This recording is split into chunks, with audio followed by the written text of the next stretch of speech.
ሰላም ጤና ይስጥልን ተመልካቾቻችን ከአንከር ሚዲያ ዝግጅት ክፍል ያክብሮት ሰላምታችንን እናቀርባለን። ሰሞኑን የአብይ አህመድ አገዛዝ በተለያዩ የአማራ ክልል አካባቢዎች መጠነ ሰፊ የማጥቃት እንቅስቃሴ መጀመሩ ተመልክቷል። የአገዛዙ መገናኛ ብዙሃንም በፋኖ ኃይሎች ላይ ከፍተኛ ጥቃት በመሰንዘር ደምስሰናል የሚሉ መረጃዎችን በስፋት እያወጡ ይገኛሉ። ከፋኖ መንደር የተገኙ መረጃዎች እንደሚያመለክቱት ደግሞ በአገዛዙ ሰራዊት ላይ መጠነ ሰፊ ኪሳራ መድረሱን የሚያመለክቱ ናቸው።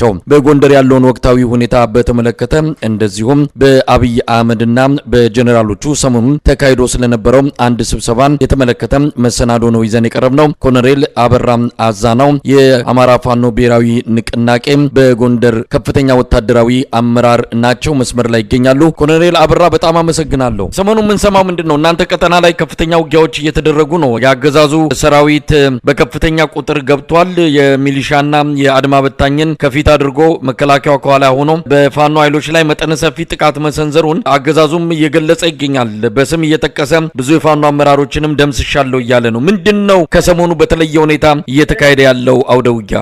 አብይ አህመድና ብርሃኑ ጁላ ስብሰባ አድርገው ነበር።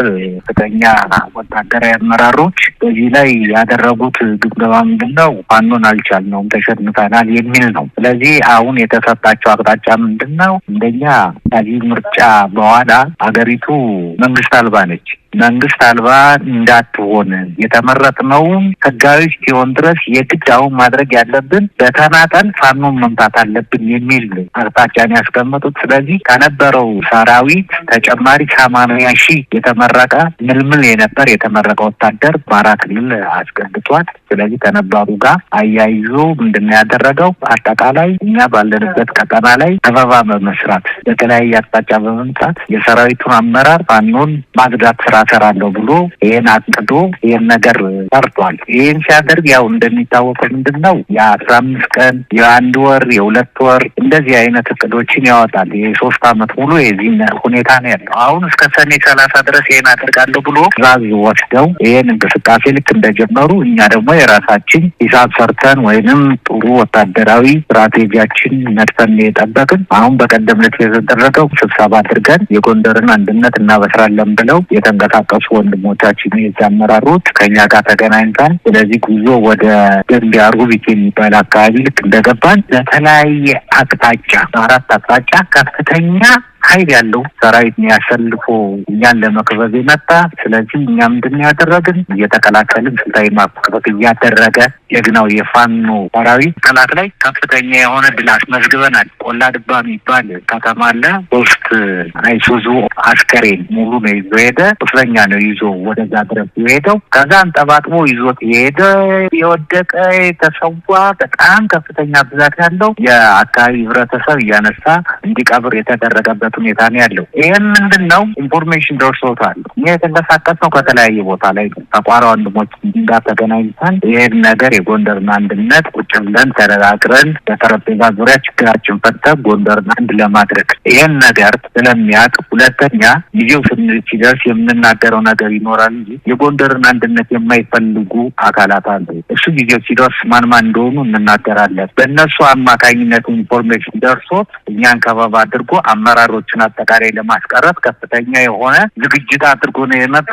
በዚህ አማካኝነት ውጊያ ሲደረግ 3 ነገር ይዞ ነው የሚገባው ሰራዊት። አንደኛ ሊሰዋ ይችላል፣ ሁለተኛ ሊቆስል ይችላል፣ ሶስተኛ በጠላት ላይ ከፍተኛ የሆነ ድል ያስመዘግባል። በአመራሮች ላይ ምንም አይነት ጉዳት እንዳይደርስ አድርገው እኛን በሰላም እንድንወጣ ተደርጓል። ይሄ የተደረገው ከንጋቱ 12 ሰዓት እስከ ማታ 12 ሰዓት ነው ውጊያውን ያከናወነ። ስለዚህ በድል የተጎናጸፍንበት ውጊያ ነው የተደረገው። መሬት ላይ ያለው ነገር ሌላ ነው። የብልጽግና አክቲቪስቶች የሚያወሩት እናንትን የሚሉት የተሳሳተ ነው፣ ፕሮፓጋንዳ እንደመሆኑ እናውቃለን። መሬት ላይ ያለው ነገር ግን የኛ ኃይል በሚገባ አድርጎ በወታደራዊ አናገር የመለስንበት ሁኔታ ላይ ያለ ነው። ኮሎኔል አበራ እዚህ ላይ እንግዲህ አብይ አህመድ አገዛዝ ክረምቱ ሙሉ በሙሉ ከመግባቱ በፊት የፋኖ ኃይሎች ከሌሎች ጋርም ተባብረው የጋራ ግንባር ፈጥረው ጥቃት ከመሰንዘራቸው በፊት በተናጠል የተለያዩ ሙከራዎችን በማድረግ ለማዳከም እንቅስቃሴ መጀመሩን በተለያዩ መረጃ ምንጮች አረጋግጠናል። በተለይ ጎንደር ላይ አተኩሯል። ከፍተኛ ገንዘብ ተመድቦ መሃላችሁ ላይ ክፍፍል እንዲፈጠር ለማድረግ በፕሬዝዳንቱ ታዬ አጽቀሥላሴ የሚመራ ወይዘሮ ዝናሽ ታያቸው ያሉበት እንደዚሁም እናገኘው ተሻገር እንመላኩ አለበል በዚሁ ዘመቻ ውስጥ ተካተው የጎንደርን ፋኖ ለማዳከም ተልቆ ተሰጥቷቸው እየተንቀሳቀሱ ይገኛሉ። አንድም በውጊያ ነው፣ ሁለትም በመደለል ነው። ውጊያው ተጀምሯል። ምናልባት ቀደም ሲል ሶም የገለጹልን የአውደ ውጊያ ውሎች ከዚሁ አገዛዙ ጥቃት መክፈቱ ጋር ተያይዞ የተከሰተ እንደሆነ ነው ማረጋገጥ የተቻለው። እንደው እንዳሰበው እየሆነ ነው ወይ? እናንተስ የመጣባችሁን በግራ በቀኝም በመደለልም በውጊያም በዚህም በዚያም የመጣውን የአገዛዙ አዲስ ግንባሮችን እንዴት ነው የመከታችሁ ያላችሁትስ? በምን ሁኔታ ላይ ነው የሚገኘው? በመጀመሪያ ደረጃ አሁን ብልጽግና የምትለው የተለያየ ባለስልጣናቱን ልቆ በጎንደር በድለላም የተለያየ ነገር ሰጣቸዋለሁ ማለት ነው። በገንዘብ የሚሆን የመስሪያ ቦታ የሚሆን ህንጻም ሰጣለው የሚሆን የተለያየ ወዳደሮችን አስገብቷል። ወይም የአብይን ስልጣን እንዲራዘም የሚፈልጉ አካላት በስልጣን ላይ እንዲቆዩ በስልጣን ኮረቻ ላይ መቀመጥ የሚፈልጉ አካላትን የማድረጉን ኢንፎርሜሽኑ አለን። በሁለተኛ ደረጃ ውጊያ የሚያደርገው ስልጣኑን ተቆናጦ እንዲኖር ያለው ፍላጎት ነው። የብልጽግና ወታደር የአብይ ወታደር ነው። አብይ እንዲኖር ለማድረግ ነው። እኛ ደግሞ ይህን ነገር አንፈቅድም ብለን ከወጣን ብዙ ጊዜ ሆኖናል። ትልቁ ስጋቱ ግን የምነግር ነገር ጎንደር አንድ ከሆነ ይህን ስብሰባ እንደምናደርግ የተለያየ ኢንፎርሜሽን ያገኛል። ይህን ስላገኘ ጎንደር አንድ ሆነ ማለት ውጊያው ባንድ ያለቀ ማለት ነው። ጎንደር የስበት ማዕከል ነው። ሁለተኛ ጎንደር ስልጣን ለመስጠትም ከስልጣን ለማውረድም ትልቁን ኃላፊነት የሚወጣ የስበት ማዕከል መሆኑ ይሄ የሚታወቅ ነው። ምሳሌ የምነግርህ ወያኔን ለመጣል የጎንደር ወጣት በሰላማዊ ሰልፍ ጥይት እየተተኮሰበት እየተገደለ አይሆንም ብሎ ኮከብ ያለበትን ባንዲራ እርግፍ አድርጎ ጥሎ ዋናውን የኢትዮጵያን ባንዲራ ይዞ የወጣ አሁንም ይሄን እያውለበለበ የሚገኝ በአማራ ክልል ያለ አጠቃላይ ወጣት ነው። ስለዚህ ይሄ ፍርሃት ስላላቸው ጎንደር አንድ ከሆነ እንወርቃለን የሚል ነገር ስላላቸው ነው። በሚሊታሪ ሁኔታ እንዴት አደረጋቸው የሚል ነገር ሲባል ከፍተኛ ኃይል ማስገባቱ እናውቃለን። በሰው ኃይል ነው፣ በከዘራ እየተመቱ ነው ልጆቹ የሚያስገቧቸው። እኛ ደግሞ ሲመጣ የራሳችን ስራ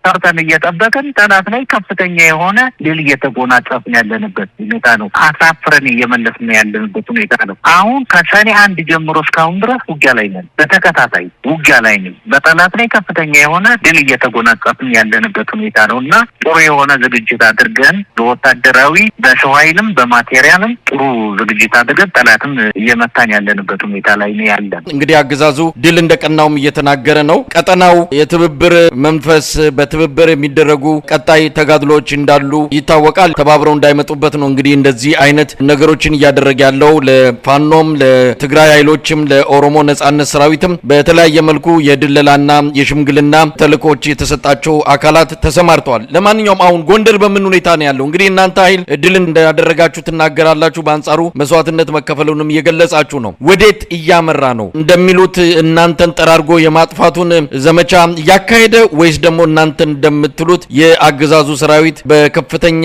ሁኔታ ኪሳራ ገጥሞት ቦታዎችን እየለቀቀ እየሸሸ ነው የሚለው? ያው ምን አለ መሰለህ ብልጽግና ፋኖን አጠፋው ካለ በጣም ብዙ ጊዜ ነው። የብልጽግና ጄኔራል የሚባል የሚናገሩትን ሰምተሃል። አንደኛ ጉድጓድ ውስጥ ገብተዋል ይላል፣ ጫካ ውስጥ ናቸው ያሉ፣ ተበታትነዋል፣ አሁን የመልቀም ዘመቻ ነው የቀረን እየለቃቀምናቸው ነው የሚሉ። አሁን ደግሞ የምትሰማው ነገር ምንድነው? ፋኖን እየገጠምን ነው እያሉ እየተናገሩ ነው ያሉት። በትክክል መሬት ላይ ያለውን ነገር የምነግርህ ግን እኔ እንግዲህ እዚህ ነኝ ያለው በትክክል ውጊያ ወረዳ ላይ ውጊያ እየመራን ውጊያውን ወደፊት እንዲሄድ እያደረግን በጠላት ላይ ከፍተኛ የሆነ ድል እያስመዘገብን ያለ ነው። እኛ የእነሱን አስከሬን ብናሳያችሁ በጣም ታዝናላችሁ። በጣም ከሚገባው በላይ ማሳየት ስላልፈለግን ነው። አስፈላጊ ከሆነ ልንልክልን እንችላለን። እንጃ የአስከሬን ክምር እኛ የእህል ክምር እንጂ የአስከሬን ክምር አይተንም እንትንም ምናናቅ በሚገባ የተመታበት ሁኔታ ነው ያለ ጠላት። አሁን እኛ የምንፈልገው ምን ለመሰለህ ጎንደርን አንድ ለማድረግ መጀመሪያ ቤታችንን እንስራ። ማገር አለ፣ ምሰሶ አለ። ይሄን ካቆምን በኋላ ነው ሌላውን ነገር የምንሰራው። መጀመሪያ ግን ጎንደርን እናቆም። ጎንደርን ካቆምን በኋላ ሌላዎችን ነገሮች ማከናወን እንችላለን። ያንንም የኛ የራሳችንና የህዝብን ፍላጎት ታሳቢ አድርገን የህዝብ ብዙ ጥያቄ አለ። ያን ጥያቄ የሚመለከተው አካል ለፖለቲከኞች ሰጥተው ፖለቲከኞች እንትን የሚያደርጉት ነው። ኮሎኔል አበራም ለእናንተም መረጃው እንደደረሰ እርሶም እንደዚሁ ባለውት ቀደም ሲል በነበረው የመከላከያ ሰራዊት ኃላፊነት የሰሩ እንደሆነ ይታወቃል። የአገዛዙ ሰራዊት ያለበትን ቁመና የተመለከቱ መረጃዎች እንደሚደርሱት ተስፋ አደርጋለሁ።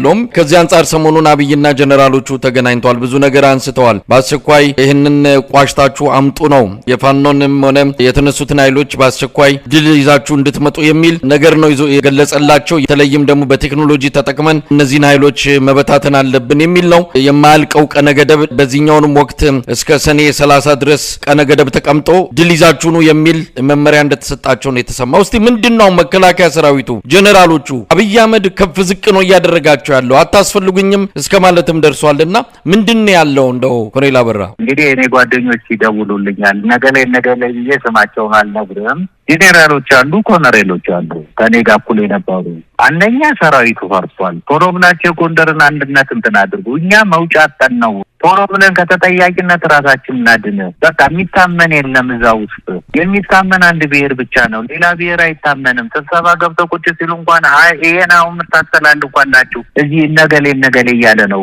ሙልጭ አድርጎ ነው የሚሰርባቸው። በጣም የሚገርም የሚያሳዝን የሰውን ሰብአዊ መብት የሚገፍ የመሳደብ እያስተማቀቃቸው ነው ያሉ። ስለ ውጊያው አጠቃላይ ሁሌ የሚነግሩት የነበር ውጊያው ጥሩ እንደሆነ ውጊያ እንደዚህ እንደሆነ ነው። ጠላትን አጓሰው እንደሚነግሩት ምንድነው ስታፍ የተባሉትን አጠቃላይ በግንባር ያሉትን አሰማርቱ ምንድነው ችግሩ ብሎ ይሄን ነገር በሚያረጋግጥበት ሰዓት አለምሸት ደግፌ ነው የነገረው። በቃ የፖለቲካ መፍትሄ ይሰጣው ተብሎ ስታፎቹ አጠቃላይ ኢንፎርሜሽን እንዲሰበሰቡ ሲላኩ አንደኛ ለሰራዊቱ የሚሰጠው ግዳጅ ምንድነው የተወሰነ የተበታተነ እዛ ፋኖ ሽፍታ አለ ሄዳችሁ እሱን እንዲያደርጋችሁ መታችሁ ነው የሚባሉ። ነገር ግን በመጣው ቁጥር ሁሌ የተደመሰሰ ሁሌ እንትን እያለ ነው ያቢ ወታደር የመዋጋት አቅም የመዋጋት ፍላጎት የለውም። እጁን የሚሰጥ ነው የሚማረክ ነው። በቃ እየመጣ የሚሞት ነው። ይሄ መሆኑን ጓደኞቻችን እየነገሩን ነው። እና የሞተ የተበተነ አሁን ከትንሽ ጊዜ በኋላ ሁሉም ኃይል እንደሚበተን እርግጠኛው ነው የምነግርህ አቶ መሳይ። በአንጻሩ ሰሞኑን የአማራ ክልል ምስለኔ አስተዳደር በአማራ ክልል የሚገኙ የመንግስት ሰራተኞች በፋኖ ምክንያት ስራቸውን አቁመው ከስራ ውጪ የሆኑ በአስቸኳይ ወደ ስራ እንዲመለሱ አንድ መመሪያ አስተላልፈዋል። ይሄም በዋናነት የደጋፊዎችን ሞራል መገንባትና ፋኖች ምድር ላይ የሉም፣ ስለዚህ ወደ ስራ ገበታችሁ ተመለሱ የሚል መሬት ላይ ምንም አይነት ለውጥ እንደም የበለጠ ኪሳራ እየደረሰባቸው ነገር ግን ሰራተኞች ወደ ስራ ገበታቸው በአስቸኳይ እንዲመለሱ የማይመለሱት ላይ ጥብቅ እርምጃ እንደሚወስዱ ያስጠነቀቁ ይገኛሉ። መሬት ላይ ያለው እውነት ምንድነው? ምርጫውንም አድርገናል፣ ስለዚህ ወደ ስራ ገበታችሁ ተመለሱና ስራችሁን ጀምሩ የሚልበት ቁመና አለው አማራ ክልል ላይ። አጠቃላይ እኛ በምንቆጣጠርበት ወረዳ ነጻ ባደረግነው 6ኛና 8ኛ ክፍል አስፈጽመናል። ሁሉም መምህራን ተቆጣጥረን ያለንበት ቦታ ላይ ፈተናውን አይተን መታሸግ አለመታሸጉን አረጋግጠን ፈተና እንዲሰጥኛ ጸጥታውን ተቆጣጥረን ሁሉም ነገር አድርገን ሕክምና ጣቢያዎች ሁሉ በእኛ ቁጥጥር ስር ናቸው። መንገዶቹ በእኛ ናቸው። ትራንስፖርት የሚመላለሰው በእኛ ጋር ነው። ቴሌዎቹ አጠቃላይ የሚሰሩት ሁሉም መብራት፣ ውሃ የምትለው አጠቃላይ በእኛ ቁጥጥር ስር ነው። በቀላሉ ነገር ከቋራ ጀምሮ እስከ ደንቢያ ሮቢት የሚባል ቦታ ደልጊ ብቻ ነው እሱ ያለ፣ ሌላ ቦታ ላይ የለም። ቢያንስ ከመቶ ምናምን ቀበሌዎች አጠቃላይ እኛ ነው የምንቆጣጠረው፣ እኛ ነው የምናስተዳድረው ሁሉንም ነገር። እሱ እንዲሆነ ማለት ለቅስቀሳ ለፕሮፓጋንዳ ለውጭ ለዲፕሎማት እንዲያደረጉ እንዲያልኩ እንትን ነው። ማንም የሚመለስለት ማነው? እሱ ጋር የሚሰራ ማንም እንትን የሚል ነገር የለም። ሁሉም በእኛ ላይ ደስተኛ ነው። እኛ እኮ ህብረተሰብ ይዘን ነው ውጊያ የምናደርግ። ህዝብ ያበላናል፣ ህዝብ ያጠጣናል፣ ያለብሰናል፣ ህዝብ የተለያየ ነገር ድጋፍ ያደርግልናል። ህዝብን ስላልያዘ ነው ይሄን ያህል ጊዜ ጦርነቱን ማሸነፍ ያቃተው። ከፍተኛ የሆነ ጥላቻ እያደረገ ነው። ህዝብን ስላልያዘ የፈለገ ታምር ሊመጣ ማሸነፍ አይችልም። ህዝብ ከኛ ጋር ነው። ሲቪል ሰርቫንቱ ከኛ ጋር ነው። ወጣቱ ከኛ ጋር ነው። ሽማግሌው ከኛ ጋር ነው፣ አሮጊቱ ወጣቱ ከኛ ጋር ነው፣ ጎልማሳው ሁሉም የምልህ የአማራ ማህበረሰብ እኛ ጋር ስለሆን እሱ እንዲህ የሚለው ለቅስቀሳና ለፕሮፓጋንዳው ነው እንጂ የተሳሳተ ሜሴጅ እያስተላለፈ ነው የምልህ። ኮሎኔል አበራ ምናልባት አሁን ላይ ወሳኝ ጊዜ ላይ እንደደረሳችሁ ይታወቃል። አብይ አህመድም እችን 3 ወር መስከረም ላይ መንግስት እስኪመሰረት ድረስ ነገሮች እሱ በፈለገው መንገድ የማይሄዱ ከሆነ ሁሉ ነገር ይበላሻል በሚል በከፍተኛ ስጋት በከፍተኛ ጭንቀት ሁሉን ነገር በመቆጣጠርና በኃይል በመጠቀም በዚህን ጊዜ ላይ ምንም ክፍተት ሳንፈጥር እችን 3 ወር እንደምንም ተሻግረን መንግስት ማቆም አለብን የሚለው ከፍተኛ ትኩረት የሰጠው ጉዳይ ሆኗል። ለዚህም ከምርጫው በኋላ የምክክር ኮሚሽኑ ላይ የሰራ ያለው ስራ በተለያዩ አካባቢዎች ሰራዊቱን አሰማርቶ በከፍተኛ ሁኔታ ህብረተሰቡን የማዋከብ እርምጃዎችን እየወሰደ ይገኛል። እንደው የመጪዎቹ ጊዜያትን እንዴት የኢትዮጵያ ህዝብ ይጠብቅ? አብይ አህመድ ሰክቷል። ተባብሮ ይመጣሉ ብሎ የሚፈራቸውን ኃይሎች በተናጠል በትናቸዋል ብሎ የጀመረው ዘመቻ ምን ያህል ርቀት ይወስደዋል? ምን ያህል ስኬታማ ይሆንለታል? በጊዜ ሂደት የምናየው ነው። ግን ምን ማለት ይቻላል መጪዎቹን 3 ወራት? መጪው 3 ወራት ምን ይሆናል መሰለህ አቶ መሳይ፣ ብልጽግና የሚደመሰስበትና የሚወገድበት ጊዜ ነው የሚሆነው። ይሄንንም አሁን ከቅርብ ጊዜ በኋላ ትሰማዋለህ። አሁን ጎንደርን በዚህ ቅርብ ጊዜ ውስጥ አንድ እናደርጋለን፣ እየተሰባሰብን ነው፣ ተሰባስበናልም። አንድ አይነት አቋም ይዘን የአቋም መግለጫ ለእናንተ እንልካለን። ለኢትዮጵያ ህዝብ የምስራቹን እናበጡበት ጊዜ ይሆንና ከዛ በኋላ የአማራ ፋኖ የጎንደርን ፋኖ ትግል እና ወንድነትና የውጊያ ብቃት እውነቴን ነው በሳተላይት ተከታትላችሁ የምታዩት ቢሆን ኖሮ ይህ አይነት ትውልድ አለ ወይ የምትልበት ሁኔታ ነው ያለ። አሁን የፈራው ትክክለኛ ፍርሃቱ ነው። ይሄ ፍርሃቱ ደግሞ የመጨረሻ ግባተ መሬት የሚፈጸምበት ነው። ይሄም በቅርብ ጊዜ የምትመለከቱት የምትሰሙት የምትደሰቱበት ሁኔታ ይፈጠራል የሚል ነው የኛ ሀሳብ። ኮሎኔል አበራ አዛናው እንግዲህ በወቅታዊ የፋኖ ትግል እንደዚሁም በሌሎች ከትግሉ ጋር በተያዙ ጉዳዮች ላይ ትኩረት በማድረግ ለተወሰኑ ደቂቃዎች አብረን የቆየንበት መርሃ ግብር በዚሁ የሚያበቃ ይሆናል። በጣም ነው የማመሰግነው ኮሎኔል አበራ አዛናው። እኔም አመሰግናለሁ አቶ መርሳይ።